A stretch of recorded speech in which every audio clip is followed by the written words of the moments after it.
eficaz, era verdadeiro, ou se o judaísmo, com todas as seus costumes, com suas práticas, realmente era a lei que eles deveriam seguir. Mas nós vemos aqui no capítulo 12, quero que vocês coloquem Hebreus 12. Essa passagem assim retrata a preocupação de uma vida. O autor da carta nós não temos a certeza, seria um erro eu falar para vocês, como já disse aqui outras vezes, quem foi o autor, quem escreveu essa carta, se foi apóstolo, se foi Apolo, se foi Paulo, não sabemos, mas foi uma pessoa preocupada com a igreja de Cristo, uma pessoa que no mínimo ele tinha amor em seu coração pelas vidas, estava preocupado com a apostasia que estava rondando essas vidas, o esfriamento da fé, isso é apostasia, pessoas elas esfriar, deixar de crer, de acreditar em Deus, na obra da cruz, na obra restauradora de Jesus Cristo. E muitos estavam em dúvida, mas aqui, nesse versículo, ou nesse capítulo, foi uma das passagens que eu me identifiquei mais, e eu quero dividir com você. Por quê? Eu tenho falado muito da realidade da igreja, do que nós estamos vivendo hoje, nesses últimos tempos. E nós temos vivido, infelizmente, diante de um número aqui para a nossa nação, em volta de 40 ou 45 milhões de evangélicos, mas eu gostaria muito que esse número fosse vivo, fosse eficaz, que esse número tivesse uma expressão para essa nação. Infelizmente, é só um número.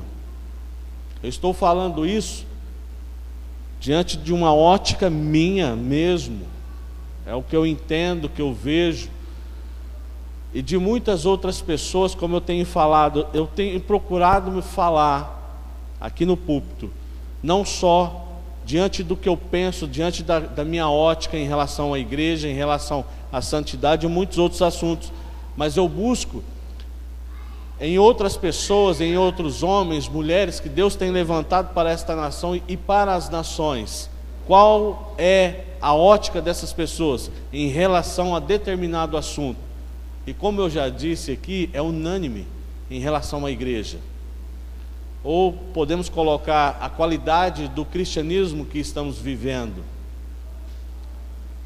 E se nós pudéssemos colocar um nível, um medidor, um termômetro, eu acredito que nós nos assustaríamos.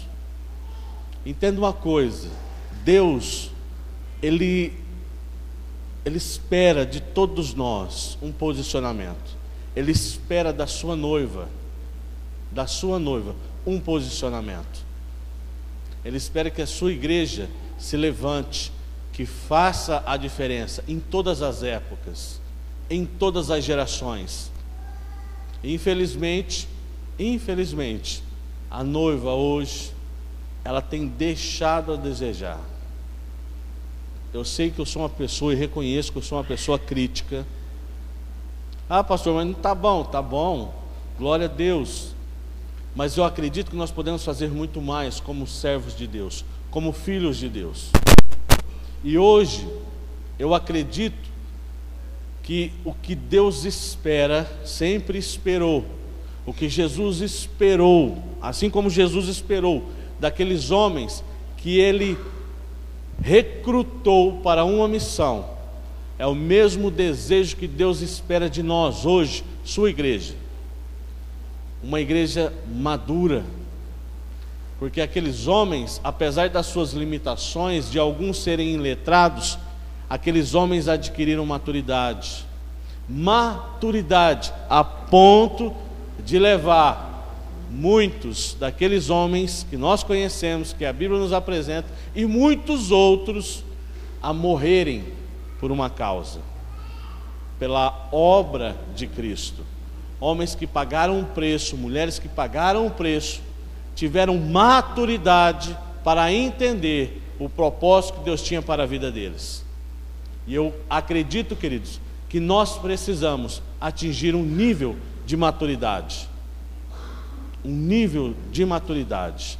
Mas eu quero, antes de concluir, eu quero ler com você, não todo o capítulo, mas uma parte desse capítulo só para nos orientar.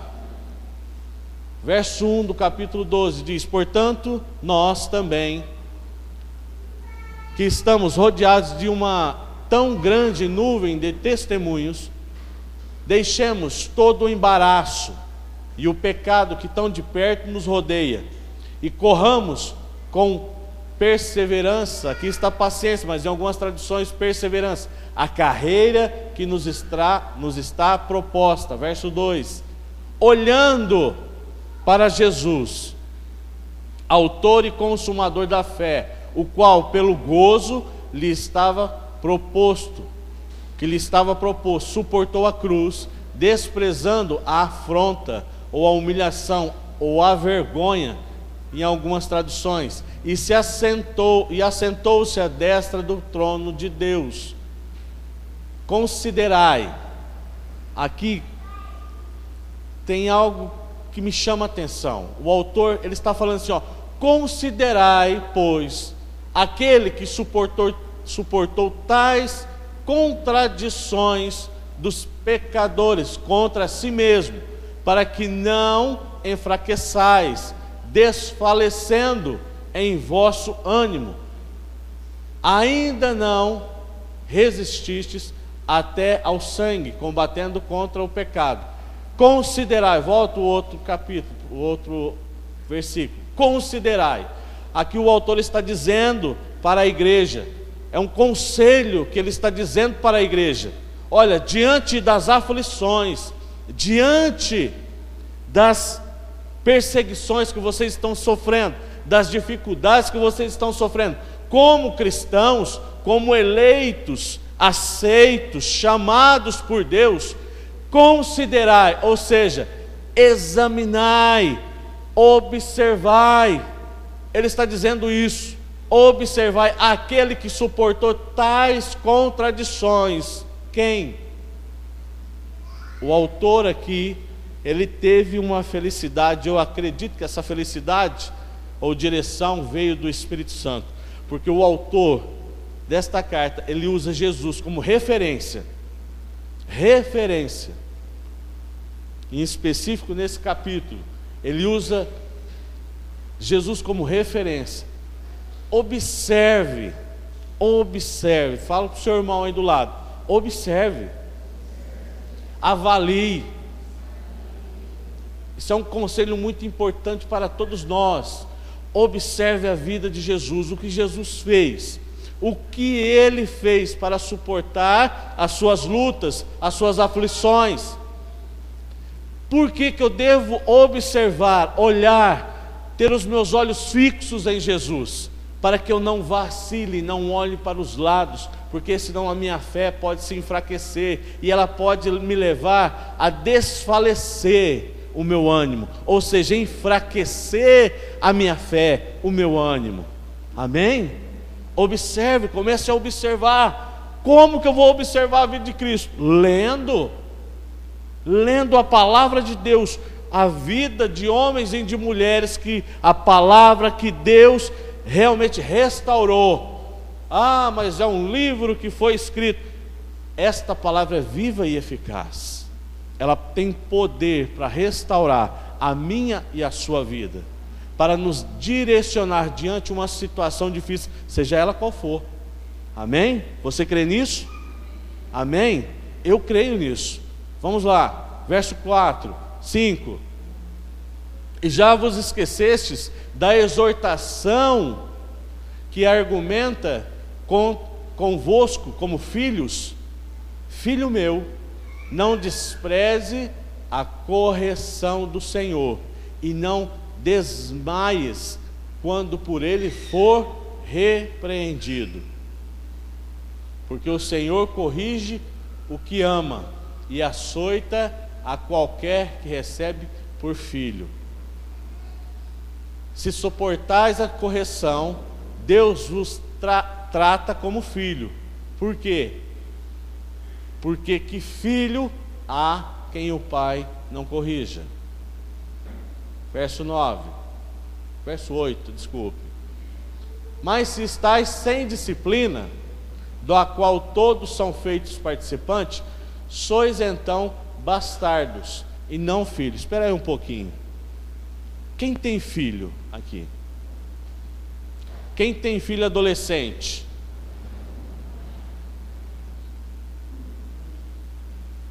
É bom, né? Oh, Jesus. A graça de Deus.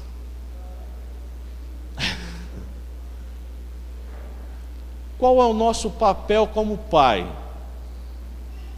Como pais?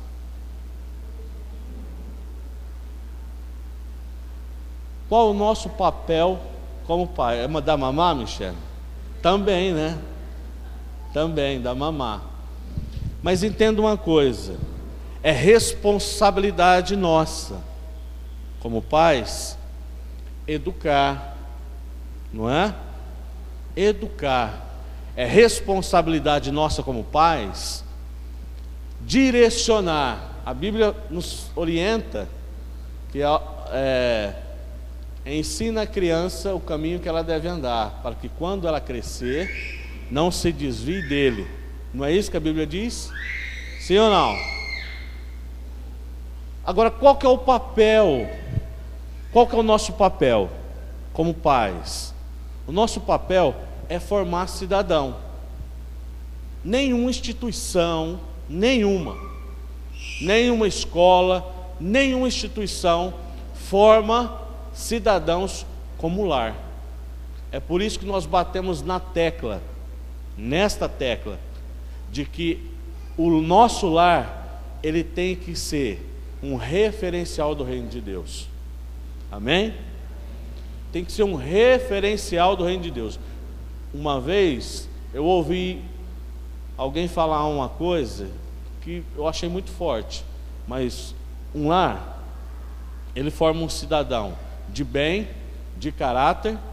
Ele também tem poder. Nós temos o poder de transformar os nossos filhos, de fabricarmos, ou melhor, ladrões, prostitutas. Não temos? Temos. Agora, entenda uma coisa: quando o nosso filho nasce, nós temos ali aquele cuidado. Olha lá, Michele, a situação da Michele. É umas coisas tão boas, não é? Olha que delícia. Daqui um pouco vem um vômito, não é? Azeda tudo. Não é verdade? Eu estou falando coisas práticas. Estou falando besteira? Não estou falando besteira. Azeda o negócio, fica aquele. Mas mesmo assim a gente vai, limpa com amor, com cuidado. O pastor Cote disse o seguinte: que a nossa vida, ela se resume em ciclos. E é uma grande verdade. Hoje, essa criança, ela está no ciclo que é necessário para a vida dela. Ela ser cuidada, ter um cuidado especial, ter um cuidado específico, ter uma atenção dobrada sobre a vida dela. Mas aí ela cresce e sai desse ciclo. Ela então atinge o ciclo do neto, que já não dá mais para segurar no colo, não é, Fabiano?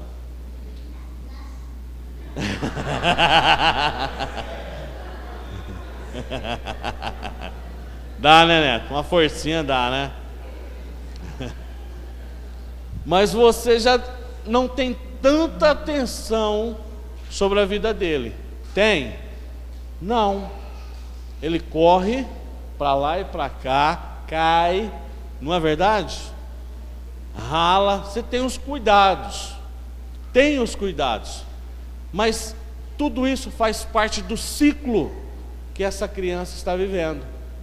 Aí de repente ele cresce mais um pouquinho e até ele chega àquele ciclo da pré-adolescência.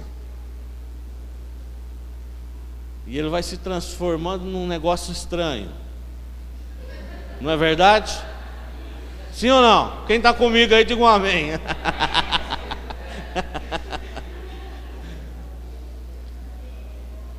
Em todas as fases é necessário atenção, cuidado.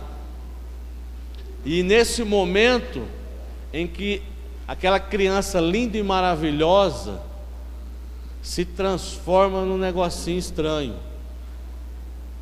nesse momento nós precisamos ter uma atenção dobrada sobre a vida dela. Oh, meus filhos cresceram, graças a Deus. Oh, acabou, não é mais criança, não tem mais aquele cuidado. Muito pelo contrário. Nós entramos em um ciclo onde nós temos que estar atentos a quem está andando com eles. Há um perigo, não é? Calma aí que eu vou chegar onde eu quero chegar. Vocês vão entender. E ele cresce mais um pouquinho e fica mais esquisito ainda. Não fica? Nessa esquisitice toda, ele começa a ter ideias de si mesmo. Eu sou alguém. E aí que pega, né? Muitas vezes essa pessoa, ele se acha suficiente. Ele já está na fase da adolescência. Ele se acha suficiente. Ele se acha o dono da verdade. Os pais não entendem nada. Ele entende tudo. Amém? Sim ou não? Não é assim? O cara se olha no espelho já se achando a última Coca-Cola gelada do deserto, não é? A menina, ela se acha aquela coisa, não é? Referencial para Barbie. Não é verdade? Sim ou não? Sim. É aqui que nós temos que ter o cuidado de trabalhar na vida dos nossos filhos. Por quê? Porque senão essas pessoas, elas vão ser deformadas, ou serão deformadas pelas suas ideias, pela sua ótica. É aqui que nós temos que trazer como pais, para a vida dos nossos filhos, um auxílio específico, podar aquilo que é excesso. Por quê? Porque se você, o pai que fala não, não, não, não e não, pai, não, não, não e não, ele vai formar o que naquela pessoa? Uma pessoa retraída. Não posso? Não. A vida? Não. Profissional? Não. Nada. Ele vai ser uma pessoa extremamente limitada. Concordam com isso? Eu não estou falando com base em pesquisa. Talvez o que eu esteja falando aqui esteja até fora do que muitos profissionais aconselham. Mas também o pai que fala: não, está aqui, toma, pega o carro, meu filho. Não vai. O quê? Namorar? Ah, pode, claro. Dormir na casa do namorado? Oh, claro, pode. Quer ir viajar com o namorado? Pode, claro. Oxe. Sim, sim.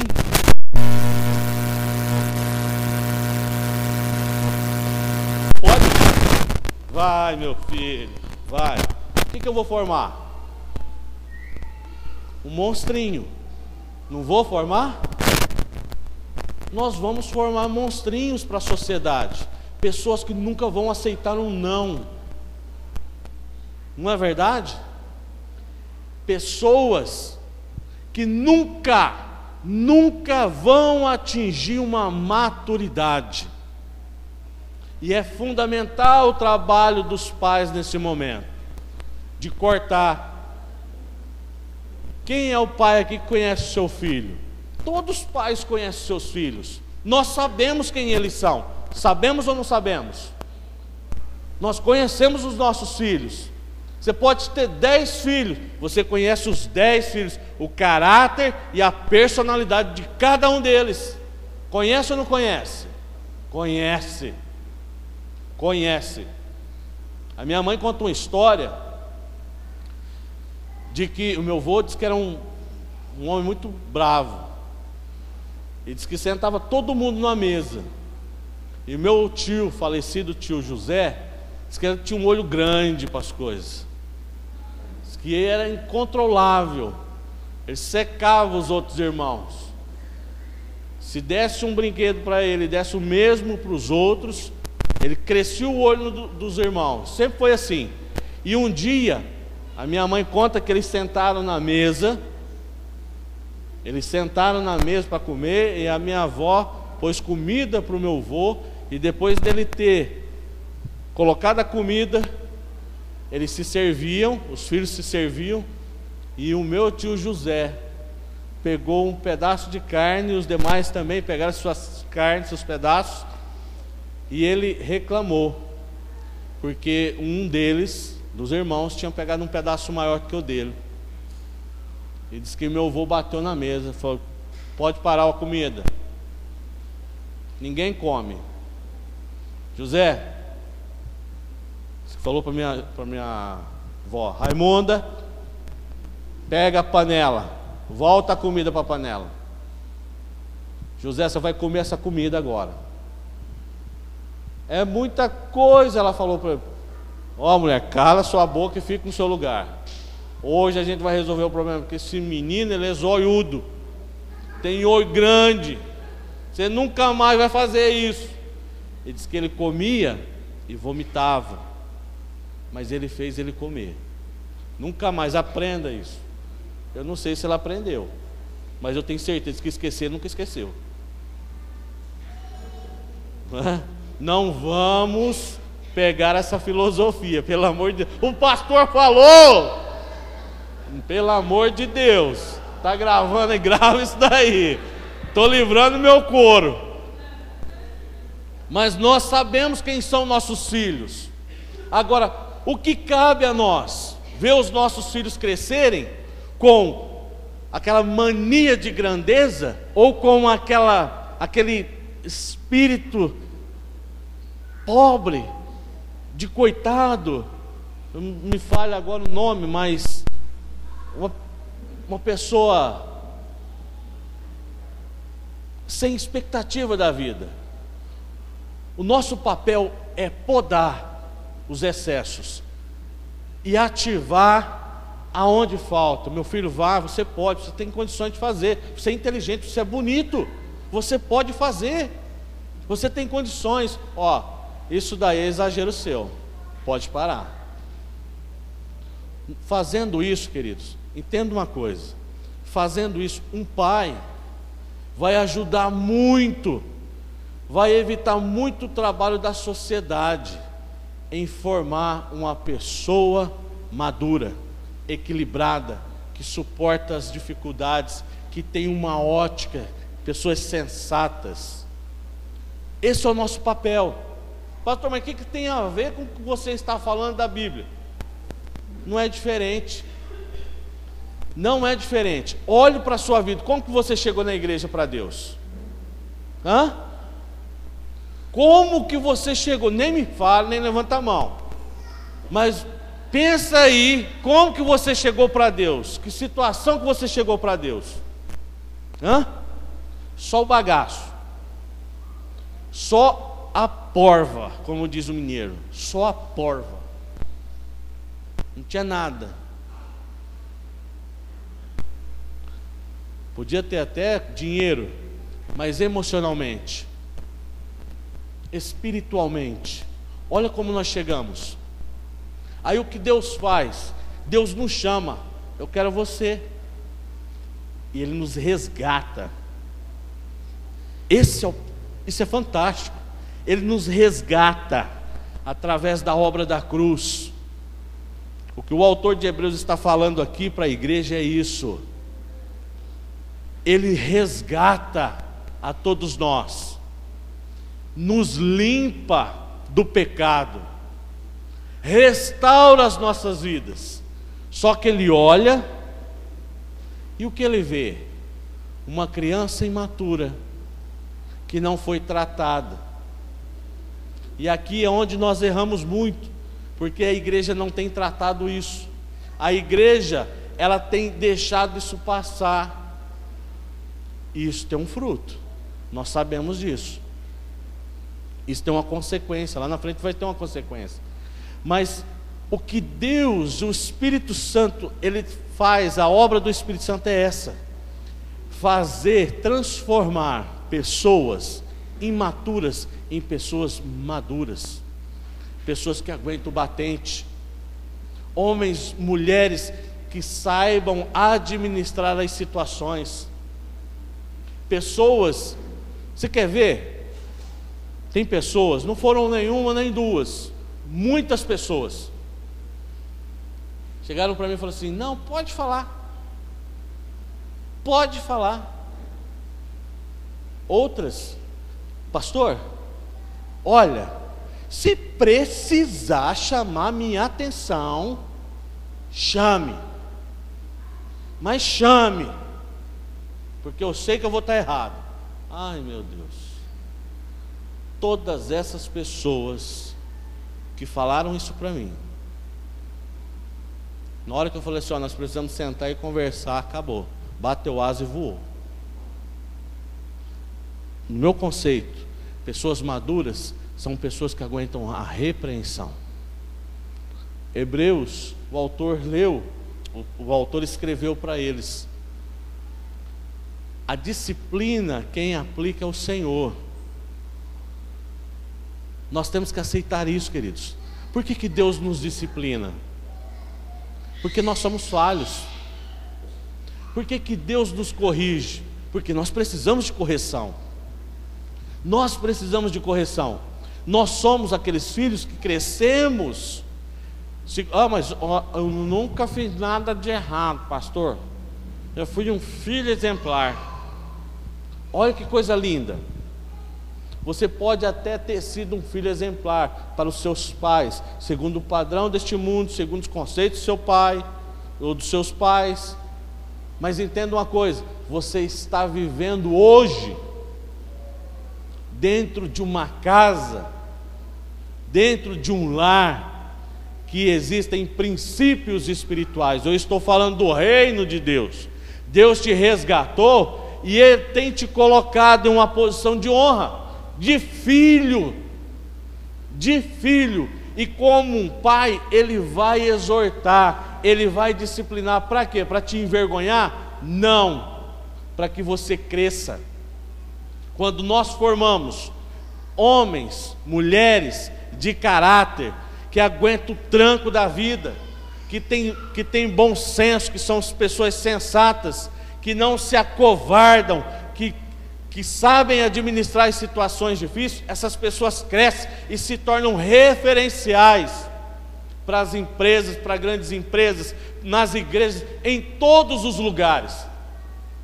Em todas essas pessoas se tornam referenciais. E é isso que Deus deseja da minha vida e da sua vida, que como filhos nós tenhamos a maturidade de entender que nós temos falhas, nós precisamos ser podados, tirar os excessos e aceitar ajuda para crescermos nas áreas que nós somos frágeis. Para quê? Para que nós possamos expressar o verdadeiro reino de Deus, representar os nossos pais. O maior sonho, desejo de um pai, o pastor César até falou isso aqui, é que os nossos filhos cresçam.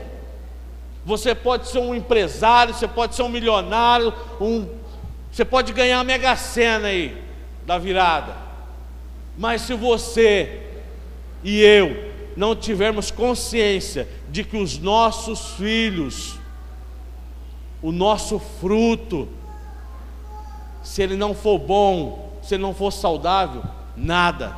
Morreu, homem tão bom, olha que mulher boa, morreu, rico, milionário, mas os filhos não valiam nada, meu Deus do céu. Não é? Isso não apaga, é uma marca no nosso currículo moral que não se apaga. Morreu um amigo nosso, uma pessoa que eu trabalhei muitos anos com ele num encontro tremendo. Nós trabalhamos mais de 10 anos juntos.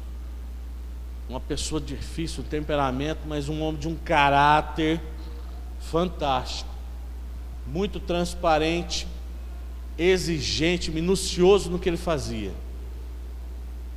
Mas eu aprendi a amar ele. Nós trabalhávamos na cozinha, cozinhando para 300, 400 pessoas. Ele morreu, mas ele deixou uma marca. Os filhos dele, os filhos, são meninos que têm um caráter, meninos de um coração, são referência. E eu olho para a vida deles hoje, que já são, um já é casado, o outro já está prestes a casar. Eu olho para os meninos e eu consigo ver o caráter do pai deles. O pai deles, para mim, eles não morreu, porque ele deixou, foi tão forte, é tão forte, aliás, o que ele fez na vida dos filhos, que é visível a presença dele, o registro dele na vida dos filhos. Eu acho que é isso que nós devemos fazer. É isso que Deus deseja que nós façamos. O meu conselho para você: não tenha medo de ser disciplinado. Eu tenho orado nesses últimos tempos. Falei: Deus, eu reconheço que eu sou falho, eu tenho limitações, eu reconheço que eu sou um débil.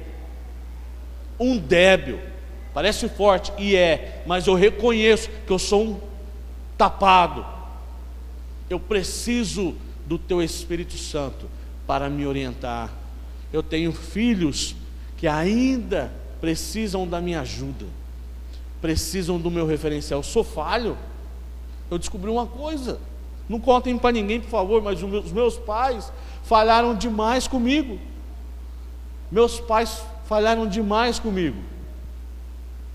E eu descobri outra coisa, que eu falho com os meus filhos. Nós falhamos. Isso é frustrante, porque nós queremos ser o referencial para os nossos filhos. Muitas vezes nós falhamos nisso. Mas entenda uma coisa: deixe Deus tirar os excessos da sua vida.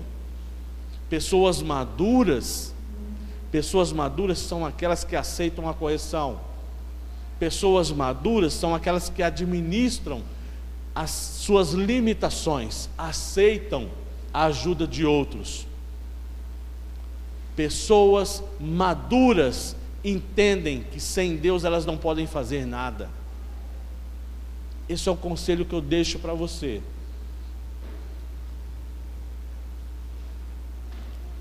Poderia ler mais, mas eu vou parar por aqui por conta do tempo. Eu quero fazer um convite a você, a ficar em pé nesse momento. Nós vamos ceiar. Peço que o pessoal já providencie a ceia. Eu quero que você, esta noite, como filho,